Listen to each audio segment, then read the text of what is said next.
खुलुमबाय बेयो बड'लेण्ड इंखं टेलिभिजन दिनै 21 डिसेम्बर 2020 समबारखालि सानसेनि बरादखौ नोंथांमोननि खाथियाव लानानै फैदों आं सदानन्द दैबारिया।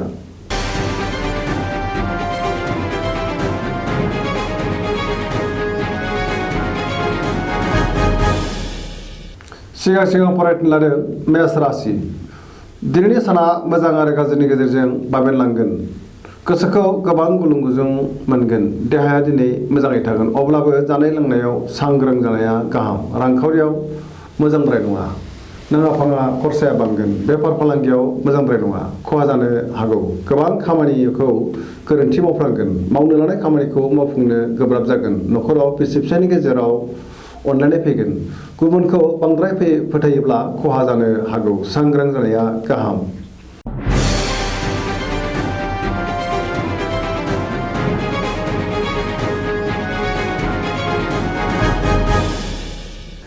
वृष राशि। दिनैनि साना जोबोर मोजां। गोसोखौ जोबोर गोजोननाय मोनगोन। मावनो लानाय खामानिखौ गोरलैयैनो मावफुंनो हागोन। समाजाव मान मोनगोन। रांखावरियाव जोबोर मोजां। बेफार फालांगियावबो मोजां मुलाम्फा मोनगोन। न'खराव बिसि फिसायनि गेजेराव अनलायनाय फैगोन। देहाया दिनै मोजाङै थागोन। जायखि खामानि मावा मानो मोजां फिथाइ मोननो हागोन। समाजाव बयजोंबो अनसायजागोन। लाइमोनफोरनि गोसोआ दिनै जोबोर रमान्टिक जागोन।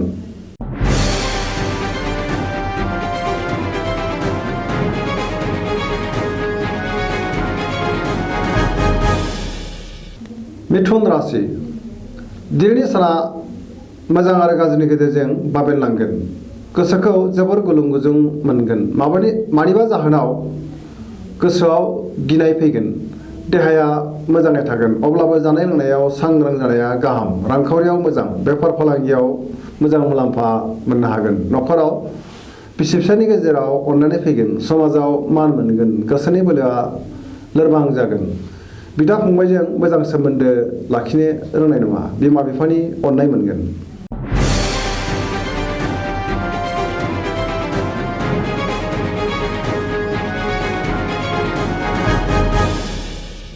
कर्कट राशि। दिनैनि साना बारा मोजां नङा। गोसोखौ उसुखुथु मोनगोन। सुथुरा बांगोन। सोरबाया नोंखौ गाज्रि नोजोरजों नायखोमागोन। मावनो लानाय खामानिखौ मावफुंनो गोब्राब जागोन। रांखावरियाव मोजां। बेफार फालांगियावबो मोजां मुलाम्फा मोनगोन। देहाया दिनै मोजाङै थागोन। गुबुननि हेफाजाब मोननाय नङा। न'खराव बिसि फिसायनि गेजेराव अनलायनाय फैगोन। बिदा फंबायनि हेफाजाब मोनगोन।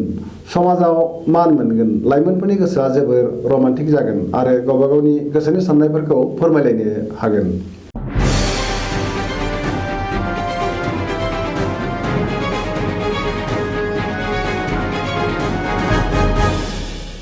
सिंह राशि।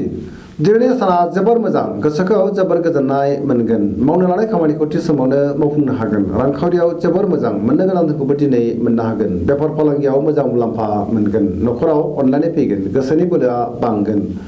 गोबां खामानि मावनो थुलुंगाखांगोन। गोसोनि साननायफोरा जाफुंगोन। समाजाव मान मोनगोन। न'खराव बिसि फिसायनि गेजेराव अनलायनाय फैगोन। सेंग्रा सिख्लाफ्रा गोसोखौ जोबोर रमान्टिक मोनगोन। फरायसाफ्रा फरायनायाव गोसो दुंखांगोन।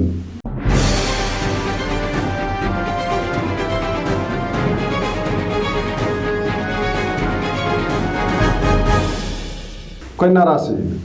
दिनैनि साना जोबोर मोजां। गोसोखौ जोबोर गोजोननाय मोनगोन। समाजाव गोबां मान मोनगोन। गुबुनजों बाख्नायजागोन। गुबुननि गोसोखौ गोरलैयैनो बोनो हागोन। बहानिफ्रायबा हरखाबै मोजां खौरां मोननो हागौ। रांखावरियाव जोबोर मोजां। बेफार फालांगियावबो मोजां मुलाम्फा मोनगोन। देहाया दिनै मोजाङै थागोन। न'खराव बिसि फिसायनि गेजेराव अनलायनाय फैगोन। मावनो लानाय खामानिखौ गोरलैयैनो मावफुंनो हागोन।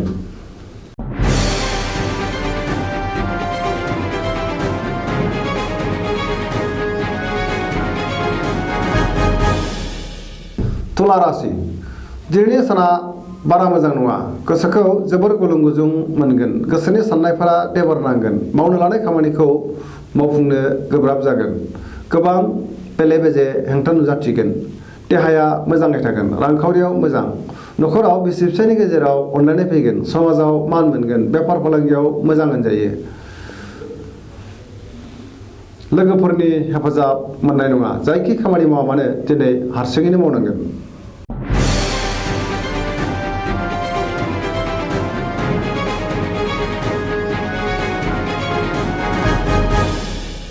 वृश्चिक राशि दिनैनि साना बारा मोजां नङा गोसोखौ गुलुं गुजुं मोनगोन मावनो लानाय खामानिखौ थि समावनो मावफुंनो गोब्राब जागोन गोसोनि साननायफोरा देबोरनांगोन गोसोनि बोलोआ लोरबां जागोन न'खराव बिसि फिसायनि गेजेराव अननानै फैगोन रांखावरियाव बारा मोजां नङा नाङा फाङा खरसाया बांगोन बेफार फालांगियाव खहा जानो हागौ देहाया दिनै मोजाङै थागोन अब्लाबो जानाय लोंनायाव सांग्रां जानाया गाहाम लाइमोनफोरनि गोसोआ दिनै जोबोर रमान्टिक जागोन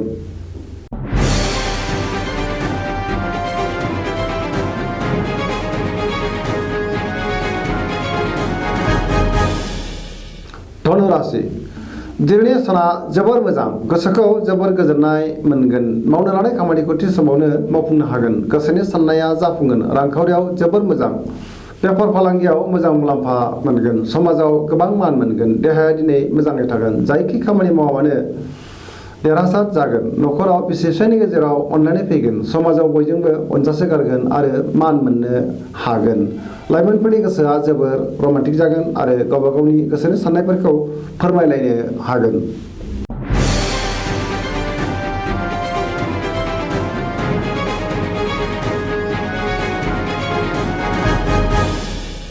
मकर राशि दिनैनि साना जोबोर मोजां गोसोखौ जोबोर गोजोननाय मोनगोन देहाया दिनै मोजाङै थागोन अब्लाबो जानाय लोंनायाव सांग्रां जानाया गाहाम रांखावरियाव मोजां मोननो गोनां धोनखौबो दिनै मोननो हागोन बेफार फालांगियाव मोजां मुलाम्फा मोनगोन न'खराव बिसि फिसायनि गेजेराव अननानै फैगोन गोसोनि बोलोआ बांगोन गोबां खामानि मावनो गोसो दुंगोन आरो गोबां खामानिखौनो गाहामै गाहाम मावफुंनो हागोन समाजाव मान मोनगोन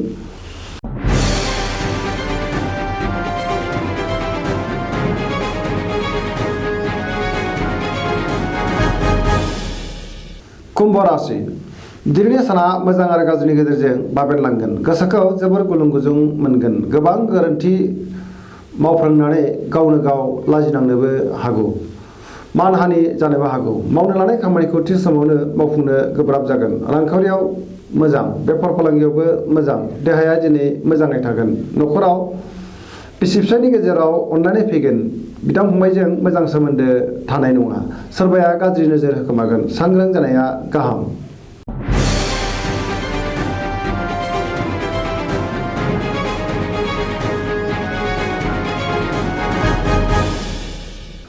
मीन राशि दिनैनि साना जोबोर मोजां गोसोखौ जोबोर गोजोननाय मोनगोन सोरबा गोजाम लोगोजों जानबुङाव रायज्लायनो खाबु मोनगोन आरो गोसोखौ बांसिन गोजोननाय मोनगोन गोसोनि बोलोआ बांगोन गावनि साननायखौ गुबुननो फोरमायनो हागोन देहाया मोजाङै थागोन रांखावरियाव जोबोर मोजां गोबां धोन मोननायनि सम्भावना दङ बेफार फालांगियावबो मोजां मुलाम्फा मोनगोन न'खराव बिसि फिसायनि गेजेराव अननानै फैगोन जायखि खामानि मावा मानो दिनै मोजाङैनो मावफुंनो हागोन आरो समाजाव गोबां मान मोननो हागोन